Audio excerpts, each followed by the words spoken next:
कभी कभी होती है। मैं बुद्ध की मजबूरी सोच के परेशान होता हूँ कई बार, और फिर मैं सोचता हूँ कि काश ये शोधरा जैसा व्यक्तित्व सबका होता।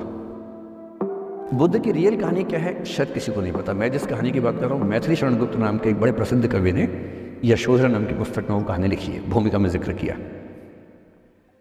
बुद्ध बचपन से ही थोड़े से वैरागी किस्म के व्यक्ति थे। उनकी कुंडली देख के एक ज्योतिषी ने बताया भी था। माता पिता बहुत परेशान थे, शुद्धोदन उनके पिता का नाम था।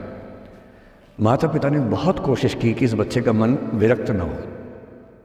अच्छा महल बनवाया, सारी सुविधाएं दी। जैसे ही बुद्ध थोड़े से किशोरावस्था में आए, उस समय की दुनिया की सबसे खूबसूरत महिला से, लड़की से, यशोधरा से उसकी शादी करवा दी। यशोधरा के पिता ने काफ़ी एग्जाम लिए बुद्ध जी के, वो सारे एग्जाम में पास हुए, तब जाकर शादी हुई। ऐसे नहीं हुई, शादी हुई। तो बुद्ध में ठीक था, रमे रहे उस जीवन में।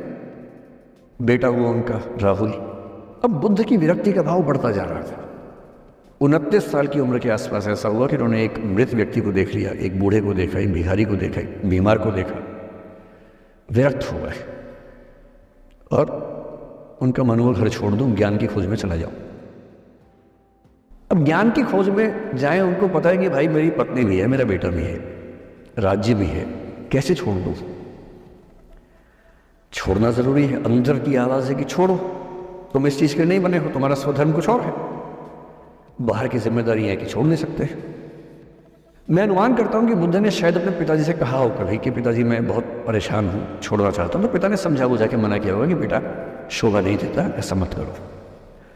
हो सकता है पत्नी से भी बात की हो, पत्नी ने भी कहा हो कि ये क्या बात हुई, हम सबका जीवन तुम पे टिका है, बच्चा अभी बिस्तर से भी नहीं उतरा है, अभी तो चलना भी नहीं शुरू किया है, तुम ऐसी बात कर रहे हो। इसका जिक्र नहीं मिलता इतिहास में कि ये बात हुई कि नहीं हुई। और एक दिन बुद्ध ने तय किया और वो आधी रात को पत्नी और बेटे को सोता हुआ छोड़ के चले गए। इसको बौद्ध परंपरा में महाभिनिष्क्रमण कहते हैं, बुद्ध का अपने घर से निकल जाना। अब बुद्ध चले गए, लेकिन मैथिली शरण गुप्त यशोधरा के पर्सपेक्टिव से बुद्ध को देख रहे हैं। यशोधरा बहुत परेशान है, भाई पति चला गया है, बच्चे का पिता चला गया, मजाक थोड़ा है। राजा परेशान है कि उनका उत्तराधिकारी चला गया है। यशोधरा इतनी परेशान है, बहुत लंबे समय तक छंद आते रहते हैं कि वो कितनी बेचैन है, कितनी परेशान है। लेकिन यशोधरा की सबसे बड़ी परेशानी इस बात से नहीं कि बुद्ध चले गए, इस बात से है कि बिना बताए चले गए, भरोसा नहीं किया। और वो अपनी सहेली से कहती है, सिद्धि हेतु स्वामी गए, यह गौरव की बात। मुझे गर्व है कि मेरा पति इतने महान काम के लिए गया है। सिद्धि हेतु स्वामी गए, यह गौरव की बात, पर चोरी चोरी गए, यही बड़ा व्याघात। सखी वो मुझसे कहकर जाते, कह तो क्या वो मुझको अपनी पथ बाधा ही पाते, क्या मैं रास्ता रोकती हूं उनका? उसके मन में ये मलाल है कि बिना बताए चले गए। वो इस भाव को लेट गो नहीं कर पा रही है, परेशान। फिर बुद्ध को ज्ञान मिला 6 साल की तपस्या के बाद, बोधगया में बोधि वृक्ष के नीचे ज्ञान मिला। बात फैल गई। जो 5 शिष्य बुद्ध को छोड़ के भाग गए थे उनके बुरे वक्त में, उन्हीं 5 को बुद्ध ने सबसे पहले ज्ञान दिया सारनाथ में, जिसको धर्म चक्रावर्तन कहते हैं। बुद्ध की ख्याति बढ़ने लगी। शुद्धोदन ने बुद्ध के पास, अपने बेटे के पास कई लोगों को भेजा ये कहने के लिए कि भाई यहां भी तो आओ, हमसे भी तो मिलो। बुद्ध का ऐसा प्रताप था कि जो उनके पास जाता वो बुद्धम शरणम गच्छामि हो जाता, वापस ही नहीं आता। तो फिर शुद्धोदन ने बुद्ध के बचपन के एक दोस्त को ये कह के भेजा, भैया मैं जानता हूं तुम वापस नहीं आओगे, पर प्रभावित होने से पहले बोल देना कि पापा याद कर रहे थे। तो वो गया, उससे वायदा निभाया, हो तो गया, बुद्ध के संग में दीक्षित हो गया, पर वायदा निभा दिया। तो बुद्ध ने कहा जरूर जाऊंगा, पिताजी की आज्ञा है तो जाऊंगा ही जाऊंगा।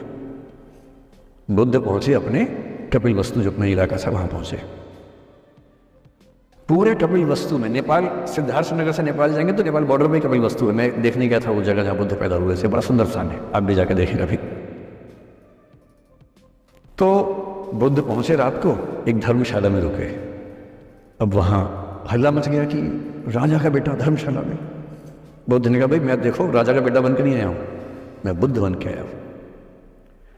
सुबह उठ के भिक्षा मांगने लग गए उस इलाके में, अपने ही पिता के राज्य में। पिता ने सिर पीट लिया कि भाई क्या कर रहा है। फिर बुद्ध ने सूचना भिजवाई कि मैं बुद्ध हूं, बेटा हूँ संयोग से, ठीक है मैं आ रहा हूँ मिलने के लिए, पर मैं बुद्ध होके आया हूँ, मेरी चर्या है, नियम है, मैं भिक्षा से ही जीवन जीता हूँ। ठीक है, पिताजी ने कहा चल कोई बात नहीं। फिर बुद्ध गए पिता से मिलने, पिता से मिले, सबसे मिले, भारी सभा में, लेकिन यशोधरा नहीं आई मिलने के लिए, लेट गो नहीं कर पा रही थी। उसके मन में दर्द था, छुप के क्यों गया, बता के जाता।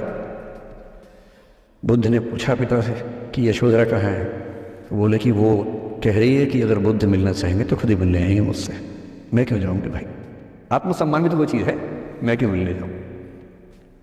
तो बुद्ध मिलने गए। सोचिए कमरे में यशोधरा बैठी, राहुल साथ में। अब राहुल थोड़ा सा बड़ा हो गया है, 6-7 साल का है। बुद्ध गए हैं। अब आपके मन में आ रहा है कि बुद्ध वहाँ जाके बोलेंगे सॉरी मैंने गलत किया, I hurt you, I really feel sorry. बुद्ध है वो बुद्ध, वहाँ जाके क्या बोल रहे पता है, भिक्षाम दी, भिक्षा दो। और यशोधरा कितनी महान महिला रही होगी, उसने अपने बेटे का हाथ बाप के हाथ में दे दिया। लेट गो का इससे महान उदाहरण दुनिया के इतिहास में नहीं है कि चलो आखिर तुमने आके झुक के कुछ मांगा तो सही। उसकी जितनी ईगो थी, अहंकार था, सब विगलित हो गया। और जो औरत परेशान थी कि मुझसे बिना बताया गया, उसने अपने बेटे को दे दिया कि इसको लेके जाओ, क्योंकि मैं जानती हूं कि तुम महान काम कर रहे हो, और तुम महान काम कर रहे हो तो मैं क्यों बीच में आऊंगी भाई। मेरा पति महान काम कर रहा है तो मुझे खुशी होनी चाहिए, और तुम्हारी उस खुशी में मैं क्यों पीछे हटूं। बस मुझे भरोसे में लेके जाते तो और खुश हो।